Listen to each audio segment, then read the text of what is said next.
Hello and welcome back to this video about aquatic fragrances. So in the previous video we talked a lot about some of the most important perfumers and fragrances that kind of like shape the way aquatic fragrances are to this very day. And you had some like Versace Pour Homme, Dolce & Gabbana's Light Blue, Nautica Voyage, Cool Water. And you notice the theme of how they all took some notes from Cool Water, which was the very first one in 1988. And you'll see like Aqua di Sale and some of the ones that started to change the way aquatic fragrances smell, where it's taking on that beach smell, or the smell of rain, or the smell of a tropical island. So some of them have more of a shower gel smell, some of them have more of a realistic ocean smell, like Bulgari's Aqua Pour Homme.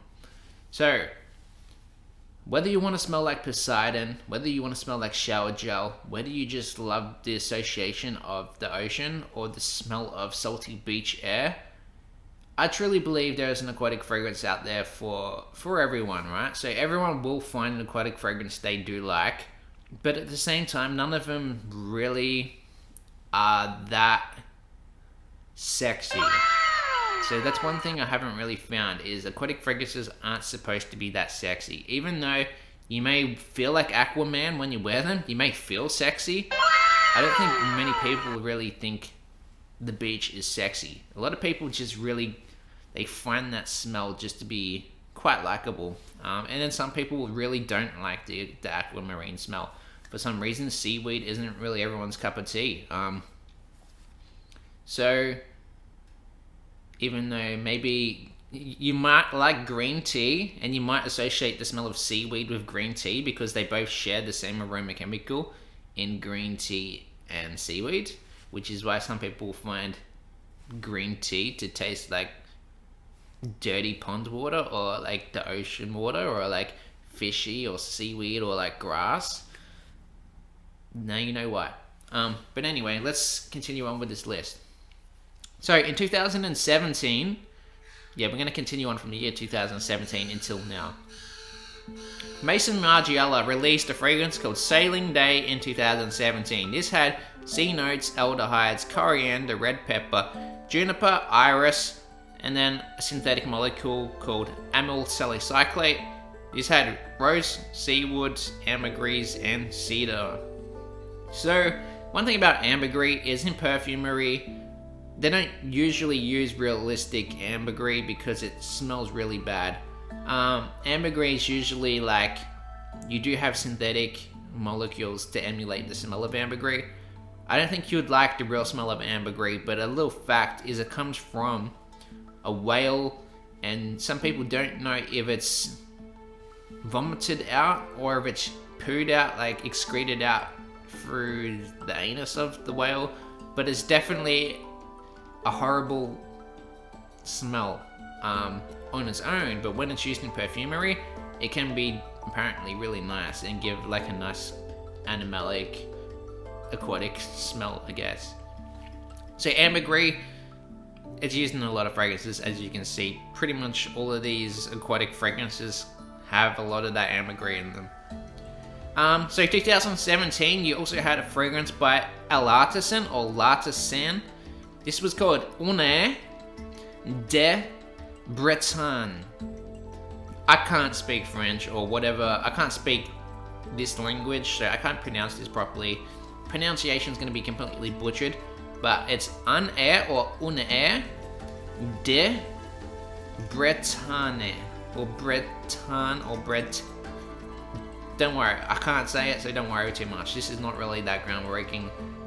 Citrus, seaweed, cologne, neroli, cypress, ambergris, and cedar. That's all you need to know about this fragrance, really. It wasn't that groundbreaking.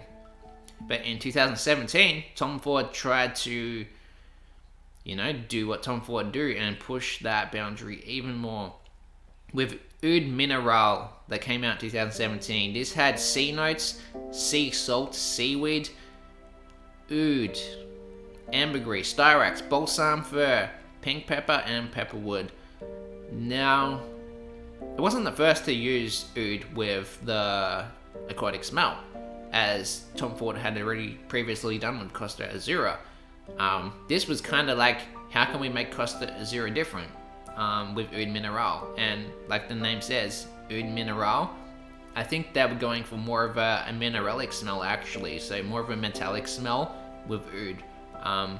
But for whatever reason, they used sea notes in there and seaweed. Maybe that helped to capture the mineral smell. I don't know. But yeah, it was definitely unique for the aquatic fragrances. In 2018, Armani Privé made Blue Turquoise. Perfumer was Aurélien Guichard, who also made like Versace Eros and stuff like that. This was not your typical aquatic fragrance. Actually, this was quite different. This smelled a little bit more like Xercia 40 knots. This had salt, incense, black pepper, ylang ylang, cypriol, jasmine, vanilla, sandalwood, and moss. So from this point, I think this was one of the most vanilla forward aquatic fragrances out there. A lot of vanilla, a lot of musk, a lot of salt. And that's pretty much what shaped this smell, was salt, vanilla, and musk. So it was like you took Xercia 40 knots and you turned the vanilla up a lot, and then you got like Armani Privé's Blue Turquoise. And this stuff does smell very salty, but it's not what I would typically associate with an aquatic fragrance, even though it is in that same family. I'm putting it in this list for that reason. And then 2018, you had a fragrance by Arquiste. It's called Sydney Rock Pool, which I'm pretty sure it was based off, like, as the name says, a rock pool in Sydney, or the Sydney Australian beaches. This had coconut, mineral notes, sandalwood, skin, driftwood, frangipani, narcissus, jasmine, sea salt, amber tonic, and seaweed. So already two things that stand out here was skin and amber tonic. I think amber tonic was a new synthetic molecule that had been developed for amber or whatever, like to mimic that amber smell. But then skin, I think that was probably taken from like the Secretions Magnifique. They probably got some inspiration from Secretions Magnifique, I'm not sure. Or maybe they're just trying to capture that smell of a Sydney rock pool, like maybe the smell you get when you hop out of the water, and then what your skin smells like after you've been at the beach. So maybe that's what they were going for with this fragrance, but it was definitely an important fragrance for what came afterwards. Like, because you will see a couple of years later, DS and Durga did try to like kind of mimic that with Rockaway Beach and stuff like that. But yeah, in 2018, YSL released a flanker to their L'Homme collection, which was called Cologne Bleu. This had sea notes, citrus, cardamom, pepper, apple, lavender, geranium, thyme, patchouli, cedar, sandalwood. Now, the smell isn't really that aquatic. It was just like, they took their L'Homme DNA and it's like, how can we make our L'Homme DNA more blue? So all they did was just add sea notes to it, and then you got the L'Homme Cologne Bleu. So that's all you need to know here.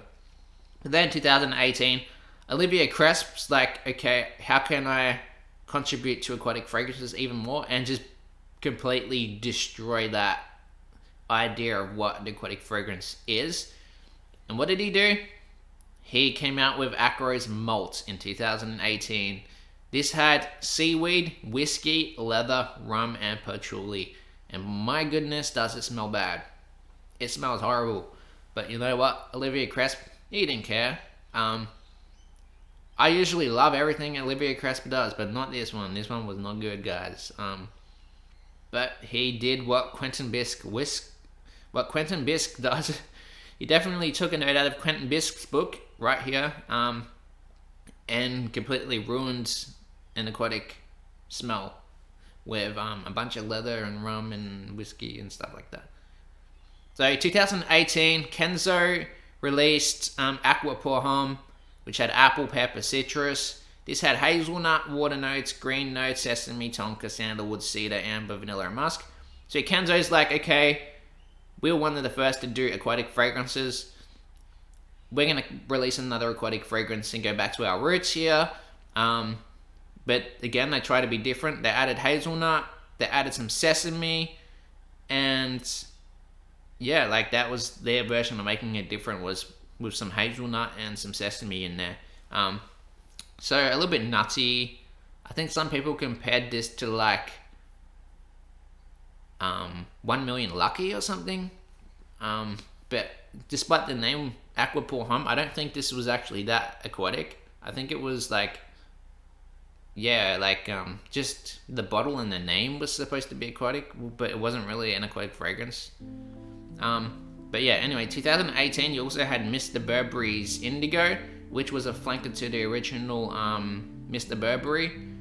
This was by Francis Kirkjan, who does like all the MFK fragrances. This had rosemary, citrus, mint, tea, violet sage, hedione, oak moss, isoe, super, and water notes. I think this stuff smells really good, but I do prefer the original Mr. Burberry. This kind of leans on the green aromatic side with some of that aquatic DNA backbone in there. If you are looking for a blue aquatic fragrance that's just so different, that's really focusing a lot on the aromatics, then Mr. Burberry's always been a good choice for that. Like, it's still mass appealing while being very aquatic and aromatic at the same time, right? Some people don't like it though. It gets a lot of hate, but I do think that the hate is not warranted. I think it smells pretty good. So in 2019, zoologists were like, okay, we're gonna just like we're gonna go full deep into the ocean here. We're gonna dive deep as you can dive into the ocean, and whatever we find at the bottom of the ocean, we're gonna make a fragrance out of that. So what did they do? They came out with Zoologist Squid in 2019. This stuff had incense, this had ink, amyl salicylate, pink pepper, sea salt, opoponax, ambergris, benzoin musk. The whole point of this was smell dark, like that captured the dark nature of the ocean. So not like the light, fun, like the nice, relaxing side of the ocean, the scary, dark depths of the ocean. How can we bring out the dark nature of the ocean, right? So zoologists were like, squid. We're gonna add ink and incense, and like really bring out that inky squid smell, and a little bit smoky as well. Like, it almost has like a pirate ship, like a pirate kind of smell to it. Like you've been out on a boat in the ocean fishing, and like it's really captured that kind of smell, I think. So this really like nailed that kind of like dark oceanic smell. And then what did Auto Parisi do in 2019? They did the same thing. They came out with Mega Mare, and if you know what Mega Mare is, it's known as the most nuclear strong fragrance that's ever been made. Even though I'm sure it is probably stronger, but Mega Mare is one of the most polarizing fragrances also ever made. It's also one of the most hyped fragrances ever made. So people love it, people absolutely hate it, but there's no doubt this stuff also captured that Poseidon, Aquaman, oceanic smell. Maybe a little bit more likable than squid, but this also took that deep, dark, oceanic marine smell and brought it out. Like, so while you may smell like Aquaman while you wear it, you may also smell like someone that's been scuba diving in the ocean, or maybe someone that's been fishing on a boat as well. You may have that slightly metallic smell. So this has seaweed, citrus, cologne, hedione, musk, ambroxan, and cedar, but Mega Mare was kind of going for more of a metallic, rusty metal kind of feel as well. So like metal that's been out in the ocean as well. So this does have more of a metallic smell. This has a musky smell to it as well, while still capturing that realistic marine smell too, right? And then 2020, a year later actually, was Ellis Brooklyn Salt. So I believe that the perfumer just wanted to take the aquatic smell out of it and just keep the salty smell. So like the name says, salt. This had ylang ylang, violet, tiar flower, magnolia, ambergris, musk, and sandalwood. However, all I get really is a musky, salty driftwood smell, and I think the stuff smells pretty good. It's like a better version of like 40 knots and stuff like that. I would prefer to wear Ellis Brooklyn Salt. I think this is a little bit more floral and unisex, and maybe even a little bit more feminine. So I like this fragrance because it made aquatic fragrances more feminine for girls, and a lot of girls can wear this, where I feel like in the past aquatic fragrances had been more for men, apart from maybe like light blue intense and stuff. This was like a really good salty one for women to wear, like for women that didn't want to smell like ocean water, but they wanted that beachy smell as well. So this did a really good job of getting that beachy smell without necessarily smelling like too marine or too aquatic. But then 2000 and 2020, also DS and Durga released Rockaway Beach, which I believe was like their version of like Sydney Rockpool. But Rockaway Beach, I'm sure there was a beach that exists somewhere that's called that. I've never heard of this beach before, but this has sea notes, suntan lotion, salt, privet, laurel, musk, and also has a skin note in it too. So like the previous Sydney Rockpool, it also had a skin note in this too, right?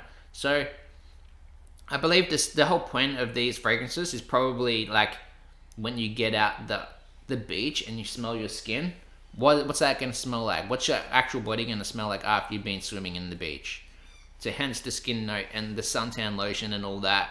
A lot of people are going to be wearing sunscreen at the beach, so it's probably going to be a mix of like suntan lotion, skin, salts, aquatic, marine water, seaweed, and stuff like that, right? So that's probably the whole goal they're going with here, is like a realistic kind of smell like that. And then in 2000 and 2020, which was a pretty pivotal year for aquatic fragrances, despite the pandemic, we had a lot of aquatic fragrances coming out. We had Memo Paris Ocean Leather, which was a very similar fragrance to Acqua di Gio Profondo. This had mandarin, basil, violet, sage, elemi, cedar, vetiver, leather, nutmeg, and this smells like Acqua di Gio as well. So not much else to say besides they use leather in here in a really nice, mass appealing way. Ocean Leather is probably one of the best fragrances you can get from Memo Paris. But then 2020, Skylar, which is a house not many people know of, released a fragrance called Salt Air by Skylar. This had sea notes, sea salt, green coconut, mineral notes, frangipani, jasmine, seagrass, sand, driftwood, and sandalwood. I haven't actually had the chance to smell this, just because the brand name isn't that popular. It's not available where I am, but I really want to try this one. I've heard a lot of good things about it, but just never tried it. So again, 2000 and 2020, Alberto Maria's made a flanker for Acqua di Gio Profondo. This had sea notes, aquazone, bergamot, mandarin, rosemary, lavender, cypress, mastic, mineral notes, musk, patchouli, and amber. So this is just like, how can we use a new synthetic molecule called aquazone, and how can we make Acqua di Gio more mineralic, right? So you got Profondo, which was pretty much a more mineralic version of Acqua di Gio that came out. And they did a pretty good job, honestly. I think Acqua di Gio Profondo is one of the best flankers, in my opinion. So 2021 is probably one of my favorite aquatic fragrances. This was by Zoologist. It's called Seahorse. This has fennel, ambrette, cardamom, tuberose, clary sage, neroli, algae, ambergris, and vetiver. So, I don't know why they used the name algae, but maybe it's not seaweed, maybe it is actual algae. But for whatever reason, this is a very nice, airy, floral take on an aquatic fragrance. This is a floral aquatic done in such a very nice way.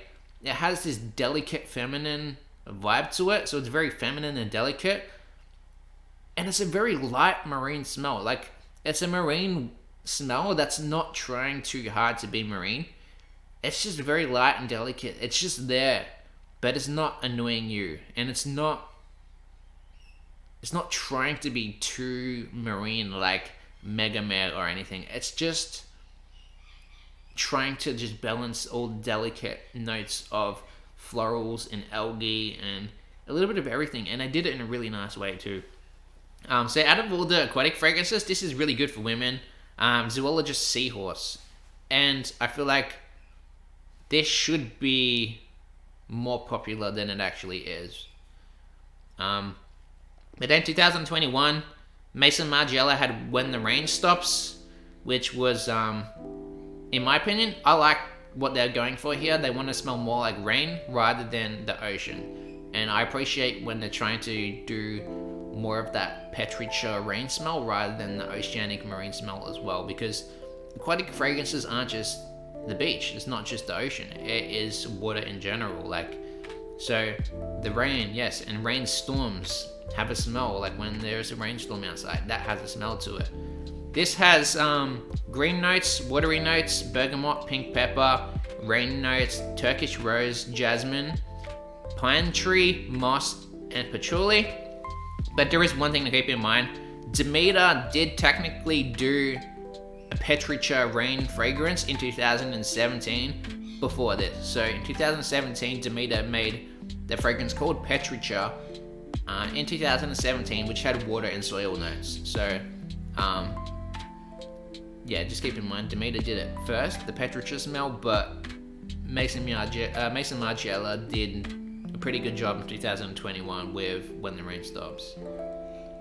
And then fast forward, oh no, wait, it's the same year. Okay, so 2021, we also had a fragrance house by Elmer Parfums. This is called Nautilus.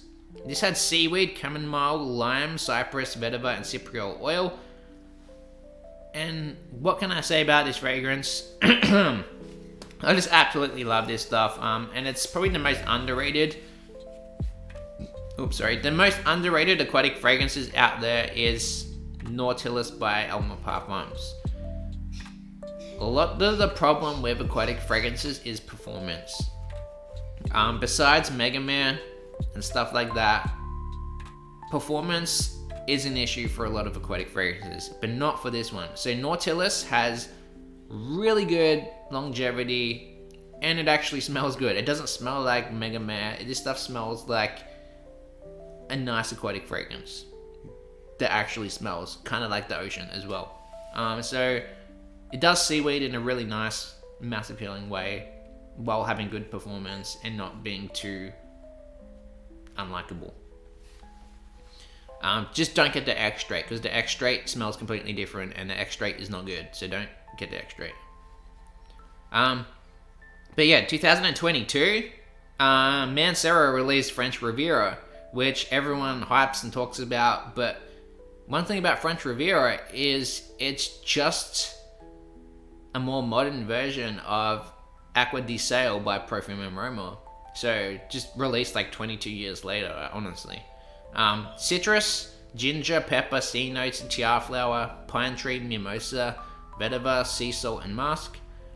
I don't really like this stuff, but it is taking that iconic DNA that had been done before and just bringing it back in the way that Mancera liked to do. So yeah, obviously it's successful.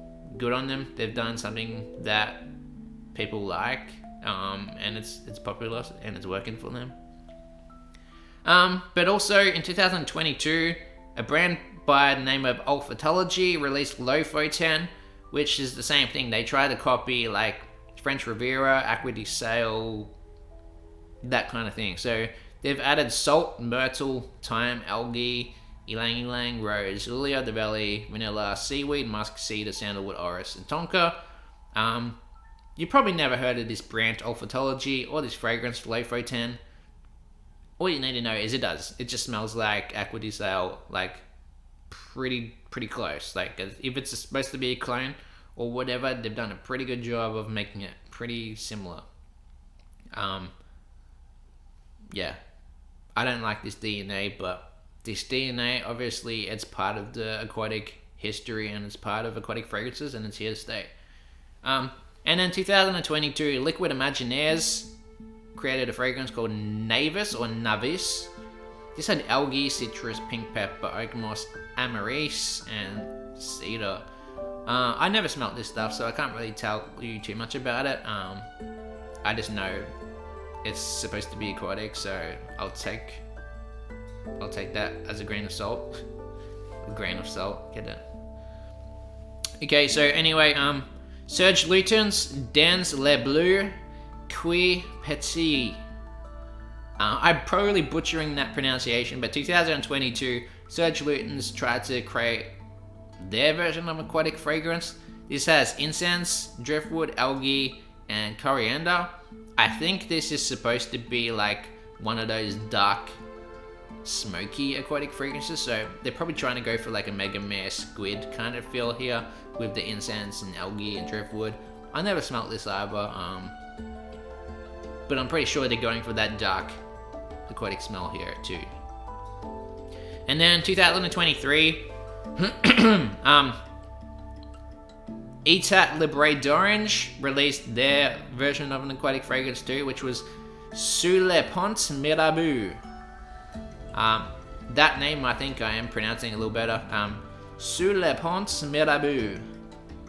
2023, this had fig, pink pepper, bergamot, elemi resin, C notes, ozonic notes, violet, olibanum, which is incense, sandalwood, orcanox, musk, vanilla, cedar. I don't know what orcanox is, but for some reason, every time I test this in the store, the guy tells me this has a caviar note in it, but there's no caviar note listed anywhere. So I'm pretty sure that orcanox or whatever, I don't know what that is supposed to be. If that's supposed to be like a synthetic musk, or if it's supposed to be like a caviar note. I don't know what that is, but the fragrance definitely does smell like it has a caviar note in it. So if you want that caviar kind of smell in a fragrance, this has that in it. Like whatever it is, it's got it. But yeah, I don't know. You may like this fragrance and you may not like it. For me, it was kind of hit or miss. It was kind of like it smells okay, but it's a little bit too fishy for my liking. I don't really like that caviar fishy smell that much in a fragrance, but it definitely smells aquatic, and I'm getting more into aquatic smells just for like the appreciation and art of it. So, in my opinion, this next fragrance, released in 2024, is the most unique modern aquatic fragrance ever made. Wait, does that make sense? Okay. The most modern and unique aquatic fragrance, because nothing smells like it. So, throughout the generations, there's been one pivotal fragrance that's like changed it completely. This is that fragrance. No other fragrance has done this yet. Okay, I'm getting a little bit too excited. Can't even get my words out, and I'm sure watching this back I'm going to be cringing, but this is by Boys 1920, and it's called Marasma. And this stuff is sweet, this stuff is fruity, this is salty, this has a little bit of that weirdness to it. You smell it and it's like, this is so weird, so unique. And I'm sure it's polarizing to a lot of people, but this has got finger lime, pineapple, bergamot, cardamom, salt, lily, artemisia, black pepper, guaiac, cedar, amber, and patchouli. All you need to know, it smells like a mixture of seaweed, pineapple, salt, musk, and like vanilla or something. But it's like this salty marine pineapple, like a pineapple that had been like dropped in the ocean and then sprinkled with sea salt and then like served with like some dessert like vanilla or something. It's weird in a very likable way. So we'll see in the future. Will more people put fragrances out that smell like this, or will this kind of just get forgotten about? In my opinion, either way, it's done what no other aquatic fragrance has done yet. So 2024 also was a not too popular for aquatic fragrances, but we had another one by Bond Number 9, which was called Island. This had ginger, mint, basil, seaweed, green notes, champaca, amber, moss, and sandalwood. A lot of influences and stuff talk about this. Sure, on TikTok you see this one mentioned a lot by Bond Number 9. It's called Island. I never tried it, just because it's hyped a lot, and I don't usually fall for the hype too much. But I would be lying if I said I'm not interested and curious to see what it actually smells like. I just haven't really rushed to jump on board with the hype just yet. So we also had Abercrombie and Fitch releasing a new fragrance after such a long time. They don't usually release that many fragrances, and if they do, no one really keeps an eye on Abercrombie and Fitch. But in 2024, they did release one called Coastline Musk, which is like a pretty linear note. They only give you 3 notes listed, which is water notes, musk, and cedar. But I'm assuming this is, like the name says, Coastline Musk. It's supposed to be a musky beach coastline smell. So I haven't tried it yet, but if I had to guess, I'm going to say probably musk with the salt air smell. That's my guess. I don't know. And then as of currently in the year 2025, I got some fragrances that they did come out this year. Christian Provenzano released a fragrance called Onda de Mar. This has seaweed, citrus, pineapple, lavender, sea notes, hedione, rose, davana, musk, sandalwood, musk, spun sugar, and amber. Again, people are still trying to actually push the boundary of what an aquatic fragrance is, and this is a really good job on that. This is like if you took Marasma by Boys 1920 and then you made that different and more fresh. So this is a salty aquatic pineapple that smells different than Marasma, and it smells different than all the other aquatic fragrances out there. And it does capture the aquatic smell a lot. Like, I smelled this and I was like, definitely get the pineapple, but I definitely get that ocean smell too. It's super salty, and he does a pretty good job. And I got 2 more fragrances on the list just because I got to end the video right here. But 2025, Zoologist released OLM, which had water notes, algae, iodine, ISOE, super musk, cashmere, and sandalwood, and amber. So that's on my list to try. And then Yves Rocher released Granite Blue in 2025 with vetiver, bergamot, algae, and sands. And then there's a fragrance which I'm not sure what year it was released. It was by James Healy called Cell Marine, which had citrus, seawater, salt, seagrass, musk, cedar, and musk. And yeah, there's a bunch of honorable mentions which I'm not really going to get into, but there's like Boss Bottled Tonic, Versace Eau Fraiche, Zara Creme Flankers, and all that kind of stuff too. And then there's like Boadicea, Aqua Sapphire. There's like Blue Mare by Giordani di Toscana or whatever. But yeah, anyway, I'm going to end the video here, guys. Thank you for watching, and if you liked the video, drop a like and subscribe below. Peace.